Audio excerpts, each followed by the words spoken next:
पहले मैं आपको बताना चाहता हूँ कि कल हमारे फील्ड स्टाफ की तरफ से परिवहन निरीक्षक उप निरीक्षक की तरफ से सरकारी कार्य का बहिष्कार किया गया था। उनका बहिष्कार करने का कारण था चूरू के अंदर परिवहन निरीक्षक सुरेश बिश्नोई के साथ मारपीट होने का मामला है। सबसे पहले मैं आपको ये बताना चाहता हूँ कि उसने सुरेश बिश्नोई के साथ पिछले मार्च से लेकर अभी तक इस तरह का लगातार विवाद चलता आ रहा था। तो उसने मार्च 2024 में जब वो रेवेन्यू का टारगेट ज़्यादा रहता है तो उसके दौरान वो कार्य करते समय कुछ गुंडा आपराधिक तत्व लोगों ने उनके साथ बोलचाल हुई थी और उनको धमकी दी थी। तब उस समय उन्होंने सुरेश बिश्नोई ने लिखित के रूप में हमारे जहाँ जिला परिवहन अधिकारी और प्रादेशिक परिवहन अधिकारी को नोट दिया कि इस तरह के ये लोग मुझे परेशान कर रहे हैं और मुझे जान से मारने की धमकी दे रहे थे। उसके उस लेटर को उनको फॉरवर्डिंग करते हुए प्रादेशिक परिवहन अधिकारी ने एसपी साहिबा को और कलेक्टर साहब को भी उन्होंने लेटर भेजा है कि भाई हमारे इंस्पेक्टर साथ इस तरह की वारदात हो रही है, इस पर एक्शन लिया जाए। लेकिन उन्होंने किसी तरह के पुलिस की तरफ से किसी तरह का कोई एक्शन नहीं लिया गया था। उस दौरान ये चीज़ें वारदात चलती रही थी और इसी दौरान वो सरकारी कार्य करते समय अभी पिछले सप्ताह उसके साथ उन लोगों ने आके उसके साथ मारपीट की और जो गाड़ी के अंदर मशीन थी उसको भी उसने तोड़ दिया और जो सरकारी राजस्व था वो पैसा वो भी छीन के लेके चले गए और जो चालान बुक थी उसको भी फाड़ दिया गया और उनके साथ में कार्यरत गार्ड है उनके साथ भी उन्होंने लट मार के उनको मारा पीटा था। जब ये घटना घटित हुई थी इसके बाद इन्होंने डीटीओ को सूचित किया था। डीटीओ के सूचित करने के बाद ये लोग जब पुलिस के पास गए थे एफआईआर दर्ज कराने के लिए तो उनके द्वारा एफआईआर दर्ज नहीं की गई थी, जिस कारण इस तरह का आक्रोश पैदा हुआ था। तो उस आक्रोश पैदा होने के कारण वहाँ के चूरू के साथियों ने आपस में मिलकर जब उन्होंने अपने डीटीओ को बताया कि सर इस ढंग का वारदात है, हम इस माहौल का हम कार्य नहीं कर सकते हैं, तो उन लोगों ने वहाँ के जिला परिवहन अधिकारी को एक पत्र देकर उन्होंने कार्य बहिष्कार करने के लिए कि भाई ये चीज़ होनी चाहिए। लेकिन इसी दौरान क्या हुआ, सुरेश बिश्नोई को मुख्यालय द्वारा, जैसा उन्होंने बताया गया, मुख्यालय द्वारा उनको तलब किया गया। मुख्यालय एक सेंटर फ्लाइंग चलती है, सेंटर फ्लाइंग के अंदर लगाया गया और सेंटर फ्लाइंग के अंदर लगा के उनको जयपुर बुला लिया गया। तो इससे थोड़ा उनके अंदर आक्रोश ज़्यादा होने के कारण आक्रोश ज़्यादा हो गया था। तो उन लोगों ने कार्य बहिष्कार चेतावनी दी थी। तो इस तरह का ये माहौल बना। तो इनकी परिवहन निरीक्षक संघ की जो एक यूनियन बनी हुई है, राजस्थान परिवहन निरीक्षक संघ की यूनियन बनी हुई है, जिसका मैं भी पहले 2012 से 14 से लेके 2022 तक अध्यक्ष रहा था। अभी उनके अध्यक्ष राजेश चौधरी है। तो उन्होंने राजेश चौधरी के प्रसंज्ञान में लेकर आए थे। उन्होंने इस चीज़ को देखा और अपने सभी कार्यकारिणी से आपस में चर्चा की। चर्चा करने के बाद उपरांत उन्होंने तय किया पूरे राजस्थान में हम इसके घटना को लेकर विरोध दर्ज कराएंगे और कार्य का बहिष्कार किए गए। तो इसी दौरान उन्होंने कार्य का बहिष्कार किया। इन कार्य बहिष्कार करने के मुख्य दो ही बातें हैं। जिन्होंने इनके साथ मारापीटी की, जो अपराधी है, जो अभी तक फरार है, उनको गिरफ्तार नहीं किया गया। इस तरह का आक्रोश है, उनको गिरफ्तार किया जाए। दूसरा, जो सुरेश बिश्नोई को वहाँ से चूरू से हटा के आपने जयपुर लगाया है, उसको पुनः चूरू लगाया जाए।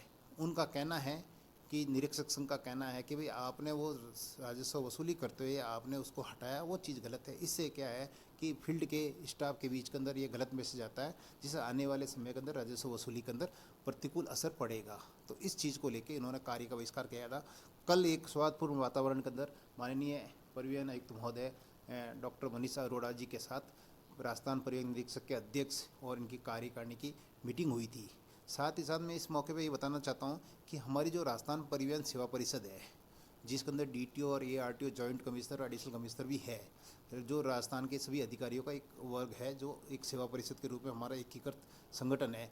तो हमने भी परिवहन निरीक्षक को सपोर्ट किया, क्योंकि परिवहन विभाग में जो रीढ़ की हड्डी है वो परिवहन निरीक्षक है, वो आरटीओ इंस्पेक्टर है। क्योंकि जो भी काम करते हैं फील्ड में वो करते हैं, रेवेन्यू वसूली करना वो करना है, कहीं पे भी कुछ करना वो करना है, इलेक्शन करवाना तो उनका काम है, बसें करनी उनको, पल्स पोलियो कराना तो उनका काम है, ठीक है, चाहे आपदा का कार्य हो तो उनको करना है, सब कुछ उनको करना है। मतलब कि परिवहन विभाग की रीढ़ की हड्डी जब इंस्पेक्टर है, उनके साथ अगर घटना घटित होती है तो हम लोगों ने भी उन परिवहन निरीक्षक संघ की कार्यकारिणी को सपोर्ट किया है। और हमने ये तय किया है भाई हम भी कार्य का बहिष्कार तो न करके, लेकिन हमारे यहाँ पे हम बाहों पे काली पट्टी बांधकर हम आप लोगों का समर्थन करेंगे और इस घटना का रोष व्यक्त करेंगे। तो कल हमारी परिवहन सेवा परिषद और परिवहन निरीक्षक संघ की जो कार्यकारिणी के साथ माननीय मैडम प्रयुक्त मनीषा अरोड़ा जी के साथ मीटिंग हुई थी। मीटिंग के अंदर कुछ बातों पे चर्चा हुई थी। उन चर्चाओं में कुछ अच्छे पॉइंट निकले थे। उन्होंने एफआईआर भी दर्ज हो गई थी और उसमें ये कहा भाई पुलिस तुरंत प्रभाव से वहाँ के एसपी साहब ने वहाँ के डीजी साहब को वापस जो केस दर्ज हुआ उस केस के बारे में स्टेटस बताया और स्टेटस बता के कहा कि हम इनको तुरंत प्रभाव से गिरफ्तार करने की कोशिश कर रहे हैं और जल्द इनके आपराधिक जो तत्व हैं जो शामिल थे उनको हम गिरफ्तार कर लिया जाएगा। तो ऐसी बात है। लेकिन संघ और उनके पदाधिकारियों द्वारा ये कहा कि नहीं साहब इनको गिरफ्तार करो और इसको सुरेश को वापस लगाओ। तो इस तरह की कोई बात के अंदर इनकी आपस में सहमति नहीं बन पाई है। इसी दौरान जो राजस्थान मंत्रालय कर्मचारी संघ है उन्होंने भी इस घटना को लेके परिवहन निरीक्षक संघ को अपना समर्थन दिया है। उसके तहत आज की तारीख के अंदर राजस्थान के अंदर परिवहन विभाग में जो भी बाबू कार्यरत है एलडीसी यूडीसी स्टाफ वो भी इस कार्य का बहिष्कार कर रहे हैं। उन्होंने भी हमें अपना आवेदन भेजा है कि भाई हम इस घटना को लेकर रोष व्यक्त कर रहे हैं और हम भी कार्य का बहिष्कार कर रहे हैं। जैसा ये माहौल चल रहा है इस हिसाब से उनके साथ परिवहन के साथ परिवहन सेवा परिषद, मंत्रालय कर्मचारी और जो आईटी कंप्यूटर सेक्शन वाले हैं उन लोगों ने भी सपोर्ट किया है। कहीं ना कहीं ये किसी तरह का जो घटना घटित हुई है तो ऐसा लग रहा है कि भाई अगर इस ढंग के अगर इस पर तुरंत एक्शन नहीं लिया गया आने वाले समय के अंदर ये ऐसी चीज़ें आद हो जाएगी, आम चीज़ें हो जाएगी जिसके कारण आने वाले समय के अंदर राजस्व वसूली के अंदर प्रतिकूल असर पड़ेगा।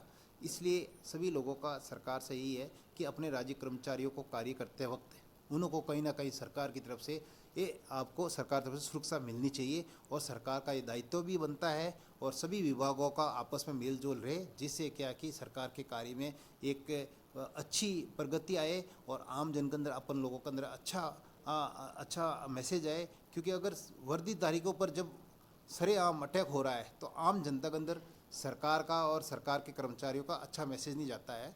तो इसी को लेके ये है और हमें ऐसा पूरा विश्वास है शायद आज इनके परिवहन निरीक्षक संघ की और मंत्री महोदय जो हमारे उप मुख्यमंत्री जी हैं वो बाहर गए थे विदेश यात्रा पे, वो भी आज आ रहे हैं। तो हो सकता है कि आज दोपहर बाद उनके साथ वार्ता हो और उसके बाद इस हड़ताल का कार्य बहिष्कार का जो कार्य का समापन हो सकता है और उनकी मांगों को मान के इस तरह का करके किया जा सकता है। क्योंकि कोई भी कर्मचारी नहीं चाहता, हम भी नहीं चाहते हैं, वो निरीक्षक संघ भी नहीं चाहता है कि इस तरह का कार्य बहिष्कार करे जिससे आम जनता को परेशानी का मौका करना पड़े। हम भी अपने आप को शर्मिंदा महसूस करते हैं और हम भी एक राज्य कर्मचारी होने के नाते एक जिम्मेदार नागरिक भी है। तो हमारा भी दायित्व बनता है कि हम आम जनता के लिए हित के लिए कार्य करें। तो हमारा साथियों के साथ ये है कि हमें अगर जिस ढंग से अच्छा आश्वासन मिलता है और अपनी बात को अपन को कहीं एक अच्छी चीज़ मिलती है तो इस पे वो लोग विचार करके इस चीज़ पे आके अपना डिसीजन लेंगे जो आपको अवगत करा दिया जाएगा। मंत्री जी से सहमति नहीं बनती है किसी वार्ता पे, उनकी वार्ता पे, तो ये क्या अनिश्चितकालीन जाएगी या आज समाप्त हो जाएगी? अब इस बाबत में तो मैं इसलिए नहीं कह सकता हूँ क्योंकि मैं उस परिवहन निरीक्षक संघ का किसी पदाधिकारी के पद पर नहीं हूँ और तो मैं उनकी बात नहीं कह सकता हूँ। लेकिन मुझे ऐसा विश्वास है क्योंकि मैं भी परिवहन निरीक्षक संघ का बहुत लंबे समय तक 8 वर्ष तक मैं अध्यक्ष रहा हूँ। मुझे पता है हमारे समय भी ऐसी कुछ वारदात हुई थी जिसके अंदर हमने भी बात की थी जिसमें बुरा, लेकिन मुझे पूर्ण विश्वास है परिवहन निरीक्षक संघ के साथ मंत्री महोदय और हमारी जो ACS मैडम है श्रेया गुहा के साथ बैठ कर अगर मीटिंग होगी और जिसके अंदर एक DGP की तरफ से जो अपने पुलिस महानिदेशक उनकी तरफ से अगर आश्वासन दिया जाएगा और इस ढंग से पुलिस जैसे त्वरित कार्रवाई कर रही है, मुझे भी विश्वास है कि पुलिस भी कार्रवाई करी। पुलिस भी नहीं चाहती भाई इस ढंग का हो, लेकिन ये चीज़ हो गई है वो एक गलत बात है। तो पुलिस भी हो सकता है उनको गिरफ्तार कर लेगी। तो कहीं ना कहीं इस तरह से बात होने पर आपस में एक अच्छे स्वास्थ्य वातावरण बात होगी तो उसका एक नतीजा निकलेगा। उस नतीजे के अंदर मेरे ख्याल से सफलता नज़र आ रही है कि ये कार्य का बहिष्कार मत कि ऐसा हो जाता है तो आने वाले समय आज शायद ये कार्य का बहिष्कार टूट भी सकता है। आपका परिचय? मैं अनूप चौधरी, जिला परिवहन अधिकारी, किशनगढ़।